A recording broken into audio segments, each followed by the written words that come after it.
Hi, we are on day 28. Actually, we're not on day 28. I've procrastinated for 3 weeks on these last 3 videos. If I'd been going every day, I would be on video 60 by now. But nobody's watching these except me, so I have to look at this and what it means. And it's clearly this inability to finish something that I've started, or a reluctance to finish something I've started.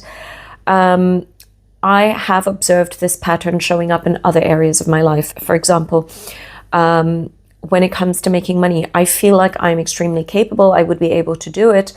And I do all the work, just like recording 27 videos is a lot of work. But then kind of when I get to the end where the results would show, I stop. I'm not sure what I'm afraid of. In this case, finishing these 3 videos would mean that this challenge is done, and I have to set a new one.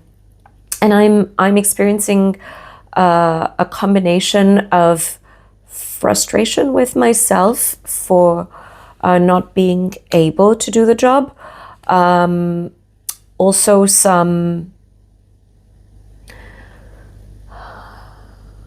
boredom with the task already, because as I'm doing these, I'm having some ideas for other videos that I want to do, and I've held myself back from that. So I think really what's happening here is that I should give myself the permission to follow those impulses. So what if I'm uploading 2 videos a day, one that's related to this challenge and another one that's related to what I actually want to do? Also, something that highlights the importance of having a routine that you can fall back on, a kind of a structure. I am between houses right now. I'm moving, spending part of the time here at my place and part of the time at my partner's, where I will be moving eventually. And I find that it takes me 2 days to kind of acclimatize to either environment. So when I get here, I'm just wasting the first 2 days. And then the 3rd day, by the time I'm really ready to do something, I move. I'm at the other location and I start over. So I'm not able to build momentum. And this again signals, it's very interesting for me to see this, because I've had 20 years really of a very volatile circumstances at home. So it's no wonder that I couldn't build because I didn't have the stable environment. Something would happen and I would lose my momentum. I would have to soothe that hurt. I would have to kind of fill a void that I didn't know was there, or fill a need that I didn't even know about. And I would get busy with that and I'd feel okay again and I'd be ready to start creating something, and then something would happen again. My routine was not in my own hand. I could not control where I went or what I did. And it was even more dangerous because there was the illusion of that freedom. So it certainly looked like I was free to do those things, but I wasn't really.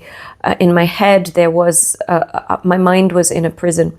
So I was very dependent on other people to give me the freedom to do the things. And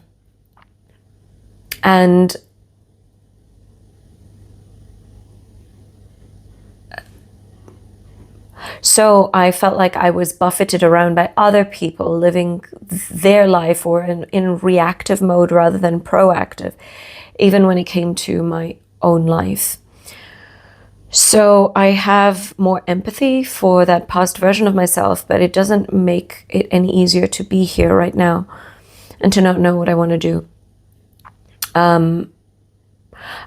I have no idea really how I'm going to get from here to where I want to be, as I've said many times before.